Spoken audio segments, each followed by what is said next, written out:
puis-je vraiment parler couramment français en 5 mois? Beaucoup pensent sûrement maintenant. C'est impossible. Mais je te dis, avec la bonne méthode, tu peux bien parler français en 5 mois. Et dans ce podcast, nous t'expliquons pas à pas comment faire. Et donc, bienvenue dans notre podcast de français. Ici, tu apprends avec de vraies conversations. Nous parlons de sujets quotidiens pour que tu écoutes relax et utilises les phrases directement. Je suis Julien. Et moi, c'est Camille. Heureuse que tu sois là aujourd'hui. Nous le disons clairement dès le début. 5 mois ne te rendent pas automatiquement courant. Mais que veut dire vraiment parler français couramment? Beaucoup entendent le mot « courant » et pensent à un français parfait. Mais cela n'est pas toujours vrai. Beaucoup d'apprenants font l'erreur de se comparer aux natifs, et cela met beaucoup de pression. Exact. C'est une attente irréaliste. Au début, j'ai fait la même erreur. Vraiment. Oui. Longtemps, j'ai cru que je pouvais parler seulement si je disais presque tout correctement. Je connais bien ce sentiment.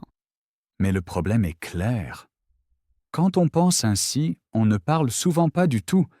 Et on reste bloqué dans sa tête. Exact.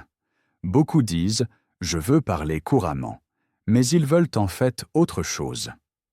Pour moi, parler couramment veut souvent dire que je ne veux plus bloquer. Je ne veux plus réfléchir pendant que je parle. Exact. Cela veut aussi dire que je veux rester dans la conversation. Je ne veux pas chercher chaque mot dans ma tête. Et je ne veux pas paniquer quand il me manque un mot. C'est un point très important. Parler couramment signifie souvent que je trouve un autre chemin. J'utilise des mots simples ou j'explique autrement. Je l'ai surtout remarqué dans la vie quotidienne. Par exemple, au café ou en faisant les courses. Je n'avais pas besoin de parler parfaitement, juste d'être compris. Exact. Au café, personne ne dit de longues phrases compliquées. On dit « je voudrais un café ». Cela suffit largement. Et quand on est nerveux, on peut parler plus lentement. Cela m'aide beaucoup. Je respire un instant, puis je parle calmement. C'est une bonne stratégie. Beaucoup d'apprenants pensent qu'ils doivent parler vite, mais parler lentement est souvent plus clair. J'ai aussi remarqué que les natifs font des pauses. Ils réfléchissent, ils cherchent des mots. C'est normal. Absolument. Même les natifs disent parfois « eux » ou « ben ». Être courant, c'est naturel, pas parfait. Un autre exemple est le travail. Avant, j'avais peur de dire quelque chose de faux. Aujourd'hui, je préfère une phrase simple. Exact. Par exemple, « je ne comprends pas encore bien ». C'est honnête et clair. Et la conversation continue. Avant, je me taisais et j'espérais que ce soit fini. Beaucoup de personnes immigrées parlent ainsi. Elles font des fautes, mais elles parlent. C'est pour cela qu'elles semblent à l'aise. Oui, je connais beaucoup de gens. Ils ne parlent pas parfaitement, mais ils paraissent très sûrs. Ils restent calmes. Le calme est un élément clé pour parler couramment. Quand tu es calme, tu trouves les mots plus facilement. J'ai appris à me donner du temps. Je ne dis pas tout d'un coup, je parle phrase par phrase. C'est très important. Parler couramment veut aussi dire que je construis mes phrases pas à pas. Donc ne prépare pas tout dans ta tête. Exact. Cela ne crée que du stress. Le mieux est de commencer et de continuer. Et si quelque chose ne marche pas, ce n'est pas un drame. Maintenant, nous savons ce que parler couramment signifie. Ce n'est pas être parfait, mais rester dans la discussion. Grande question. Comment y arriver dans la vie de tous les jours? Pour moi, cela a longtemps été un vrai défi. Au début, j'avais beaucoup de motivation, mais elle est vite partie. C'est exactement ce dont nous devons parler. La motivation fait du bien, mais elle est instable. Là, je ne suis pas tout à fait d'accord. La motivation m'a aidé au début à démarrer. C'est vrai. La motivation est bonne pour commencer. Mais elle ne dure pas des mois. Oui, je l'ai remarqué. Après 2 ou 3 semaines, le quotidien s'est imposé. Travail, rendez-vous, fatigue. Et ensuite, apprendre le français est souvent la première chose que l'on supprime. Exact. Avant, je me fixais de grands objectifs. 1 heure d'études chaque jour. Et combien de temps cela a-t-il marché? Honnêtement, pas longtemps. Après quelques jours, j'étais frustrée. C'est un problème classique. Les grands objectifs demandent beaucoup d'énergie. J'ai alors changé quelque chose. Je me suis autorisée à faire moins. C'est une étape importante. Au lieu d'1 heure, j'ai dit 10 minutes suffisent. C'est exactement ça. De petites séances sont réalistes. Mais j'ai planifié ces 10 minutes de façon précise. À une heure fixe, donc. Oui, pour moi, le matin était bien, après le café, avant le travail. Intéressant. Pour moi, c'était plutôt le soir. Vraiment, le soir, j'étais souvent trop fatiguée. Je comprends. Mais pour moi, la journée était alors plus calme. Plus de rendez-vous. Cela montre quelque chose d'important. Chacun a besoin de sa propre routine. Exact. Il n'y a pas une seule heure idéale. L'important est seulement de ne pas décider chaque fois. Oui. Si tu te demandes chaque jour, j'étudie aujourd'hui ou pas, c'est difficile. C'est pourquoi j'ai simplement lié le français à mon quotidien. Par exemple, En cuisinant, j'écoutais des podcasts. En marchant, je pensais à des phrases. c'est très bien. Le quotidien est le meilleur lieu d'apprentissage. Je trouvais cela mieux que de m'asseoir à une table exprès. Je suis d'accord. Apprendre ne doit pas toujours sembler apprendre. Mais j'avais aussi des jours où je ne faisais rien du tout. Et c'est tout à fait normal. Avant, je me sentais mal pour cela. Et aujourd'hui, Aujourd'hui, je dis « D'accord, on continue demain ». c'est exactement la routine. Ne pas être parfait, mais revenir. Cela m'a enlevé beaucoup de pression. La pression est un grand ennemi pour apprendre. Oui, quand je me force, j'apprends moins bien. C'est pourquoi nous disons la régularité est plus importante que la motivation. La motivation te lance, la routine te fait avancer. Bien dit, Et la routine peut être très petite. 5 à 10 minutes par jour suffisent. Si on fait cela pendant des mois, on voit la différence. Exact. Ton cerveau travaille en arrière-plan. Et soudain, on comprend plus sans savoir exactement pourquoi.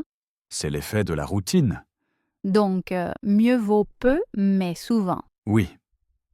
La régularité bat la motivation. Je crois que beaucoup d'auditeurs se reconnaissent ici. Je l'espère. Ainsi, parler couramment devient réaliste. Avant de continuer, nous aimerions vous intégrer un instant. Oui, exactement.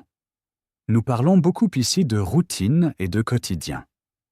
Mais votre quotidien est sûrement très différent. Certains d'entre vous vivent peut-être en France. D'autres apprennent le français dans un tout autre pays. Nous voulons donc savoir où nous écoutez-vous en ce moment. Êtes-vous à la maison, en déplacement, ou peut-être en route vers le travail? Et de quel pays venez-vous? Si vous voulez, écrivez-le dans les commentaires. Par exemple, j'écoute depuis l'Espagne ou j'apprends le français au Brésil. Cela nous aide à mieux vous connaître. Et c'est aussi un bon petit exercice pour votre français. Une courte phrase suffit. Vous n'avez pas besoin d'écrire quelque chose de parfait. L'essentiel est que vous utilisiez le français. Et si cet épisode vous aide ou si une idée vous parle, montrez-le avec un like. Ainsi, nous voyons quels sujets sont vraiment importants pour vous. Et bien sûr, nous serons contents si vous vous abonnez au podcast. Ainsi, vous ne manquerez aucun nouvel épisode. Maintenant, nous arrivons à un sujet que tout le monde connaît. Oui, vraiment tout le monde. La peur de parler. Beaucoup d'apprenants disent « Je comprends beaucoup, mais je n'ose pas parler ». Et le plus fou, cette peur n'a presque rien à voir avec le vrai français. Exact. Elle est dans la tête.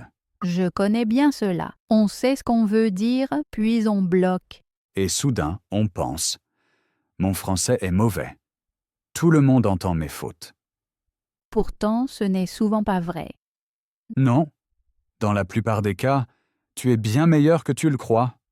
Je dis souvent à mes élèves, vous entendez vos fautes plus fort que les autres. C'est vrai. L'autre personne entend surtout « Ah, je te comprends ». Ou d'accord, elle essaie de parler français. C'est bien. Exact. Personne n'est assis avec un stylo rouge imaginaire. Sauf peut-être toi-même. Oui, nous sommes souvent plus sévères avec nous que nécessaire. Connais-tu cette sensation en soirée? Laquelle? Au début, on parle peu, on réfléchit beaucoup. Puis arrive peut-être une boisson. Exact. Un verre de vin ou une bière. Et soudain, on parle plus librement. Pas parce que le français devient meilleur. Mais parce que la peur devient plus petite. On pense moins aux fautes. Et cela montre quelque chose d'important. Que le problème n'est pas la langue. Mais la peur de faire une erreur. Et pour ça, on n'a pas besoin d'alcool. Non. On a besoin d'exercices et de petits succès. Par exemple, des phrases courtes. Ou des réponses simples. Je dis souvent, parle simple plutôt que pas du tout. Oui. Une phrase simple vaut mieux qu'une phrase parfaite dans la tête. Beaucoup attendent le moment où ils se sentent prêts. Mais ce moment vient rarement tout seul. Il vient en parlant. Exact. Le courage arrive après l'action, pas avant. Je trouve cette idée importante. Et autre chose. Les fautes ne sont pas un signe de mauvais français. Mais de vrai français. Exact. Qui fait des fautes parle. Qui ne fait pas de faute ne parle souvent pas. Et la langue vit par la parole. Pas par le silence. Donc notre conseil, commence petit. Une phrase au café. Une phrase au supermarché. Ou un court commentaire en cours. Et après, tu remarques souvent, ce n'était pas grave. Parfois même plutôt bien. Ou même très bien. Et ce sentiment reste. Et rend la prochaine étape plus facile. La peur ne disparaît pas d'un coup. Mais elle devient plus petite à chaque fois. Et un jour tu remarques, je parle simplement. Et c'est un grand pas vers le français courant. Apprendre le français est en fait plus simple que beaucoup ne le pensent. Cela semble presque trop beau pour être vrai. Oui, je suis sérieux. Le français est fait de blocs. De mots, non? Exact. Des mots qui se combinent souvent. La grammaire les relie seulement. Donc, la langue n'est pas de la magie, mais un jeu de construction. Exact. Et voici mon meilleur truc. Là, je suis curieuse. Aie toujours de quoi noter des mots. Toujours? Oui. Un stylo et un petit carnet. Ou ton téléphone. Je le fais aussi souvent avec les notes du téléphone. Parfait. La langue te suit partout? Dans les conversations, le bus, le supermarché, les séries. Exact. Chaque fois que tu entends un mot inconnu, tu as deux options. Soit tu l'ignores, Soit tu le collectes. collecter c'est mieux. Absolument. Pense aux mots comme à des cartes. Toutes ne sont pas utiles tout de suite, mais certaines reviennent souvent. et celles-là sont précieuses. Quand tu les notes, il se passe quelque chose d'important. Tu deviens plus attentif, Exact. Ton cerveau pense « Ah, c'est intéressant ». et plus tard, tu reconnais le mot. Dans une autre discussion, un podcast ou un texte. Alors il devient soudain familier. Et ainsi grandit ton instinct de langue. Beaucoup pensent devoir apprendre 1000 mots d'un coup. C'est l'erreur. En fait, quelques mots suffisent, mais les bons, Et tu les trouves dans la vraie vie. pas seulement dans des listes. Exact. Quand tu entends un mot au quotidien, il a déjà du contexte. Tu sais dans quelle situation on l'utilise, Cela rend l'apprentissage bien plus facile. et aussi un peu ludique. Oui. Tu collectes des mots, les testes, les combines. Comme des briques Lego. Exact. Un verbe, un nom, un adjectif, Et soudain, tu as une phrase. et puis une autre, Ainsi, le français semble moins sérieux. et moins difficile. Je remarque retenir mieux les mots quand je les écris moi-même.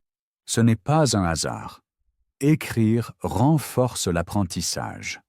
Même si je regarde le mot plus tard. Exact.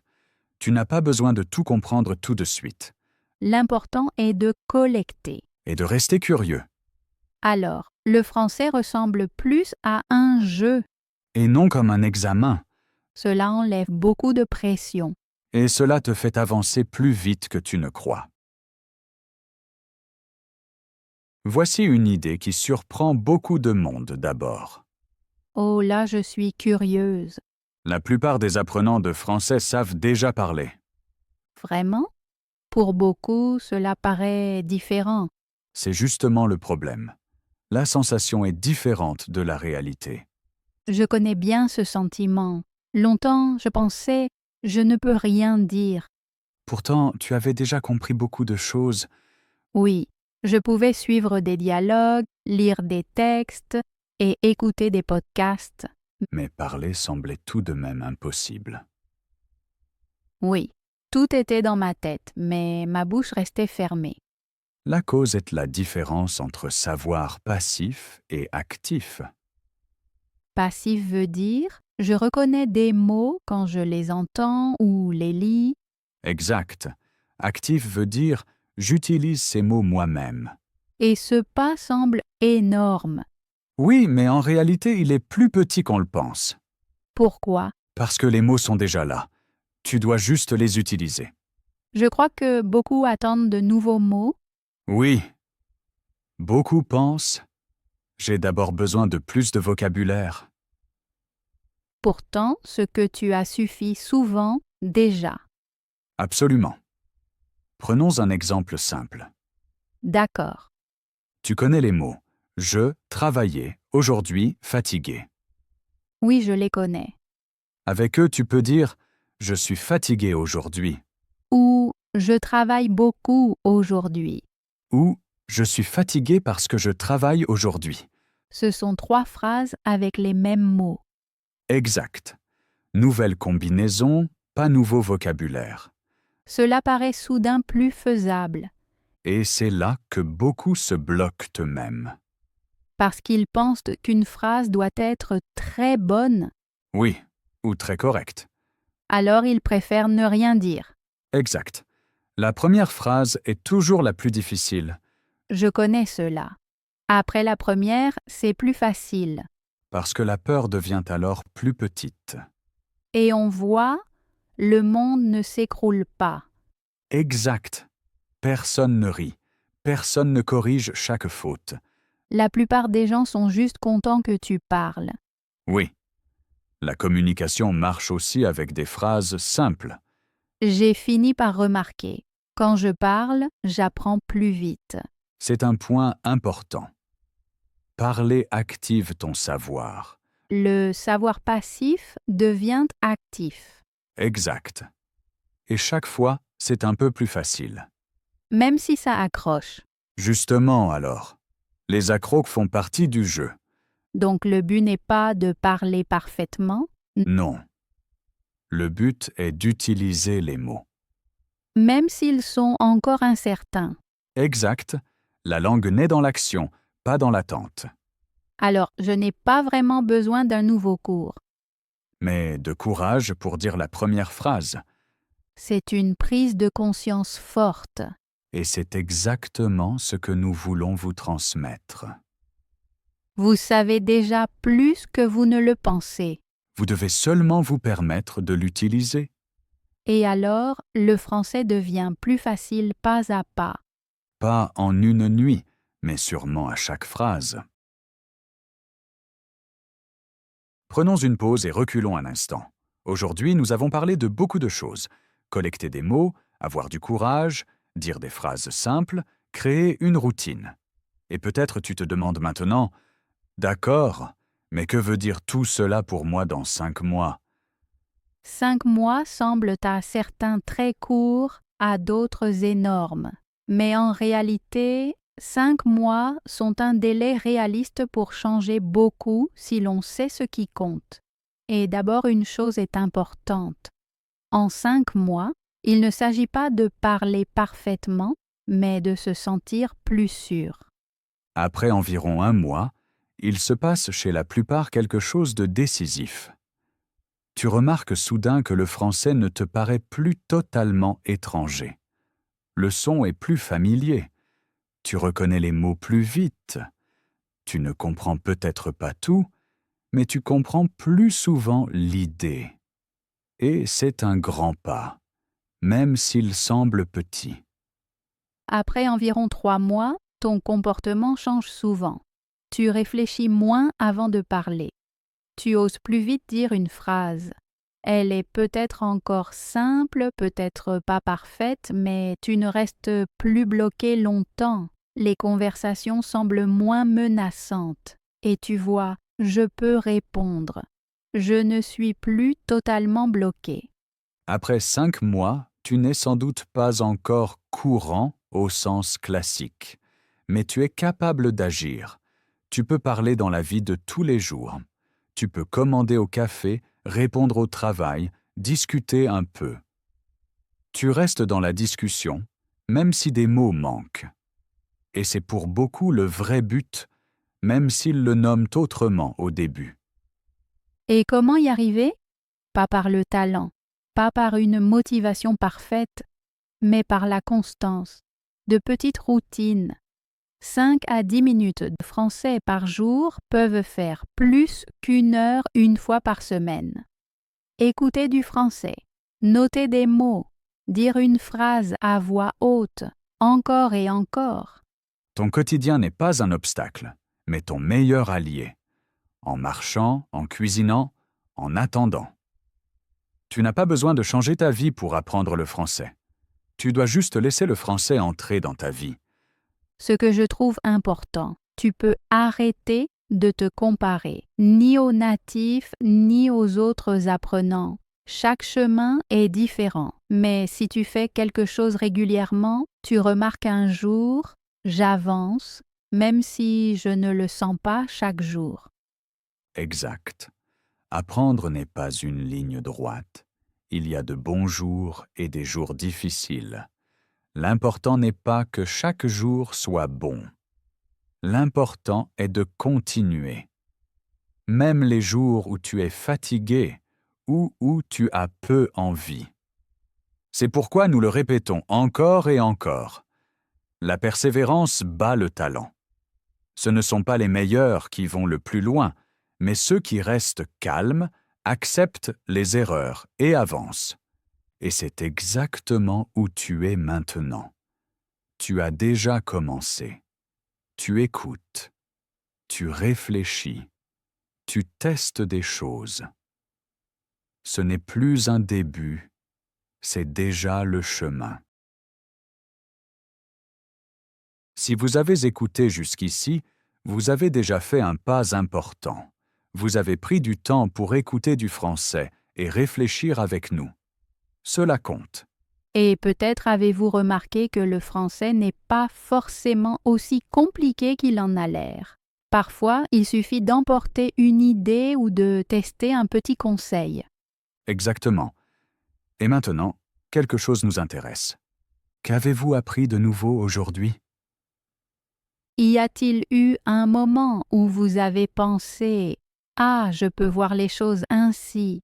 Ou bien un conseil que vous voulez essayer? Si vous le souhaitez, écrivez-le dans les commentaires. Une courte phrase suffit amplement. Par exemple, « Je veux parler plus » ou « Je veux collecter des mots ». Ce n'est pas seulement un retour pour nous, c'est aussi un exercice pour vous. Et si cet épisode vous a aidé, nous serons ravis d'un like. Ainsi, nous voyons quels sujets vous soutiennent vraiment. Si vous vous abonnez au podcast, vous serez là pour les prochains épisodes. Nous continuerons à parler de vrai français, issu du quotidien, pas à pas. Sans pression et sans recherche de perfection. Merci d'avoir été avec nous aujourd'hui. On se retrouve au prochain épisode D'ici là, continuez. et osez utiliser votre français. À très bientôt.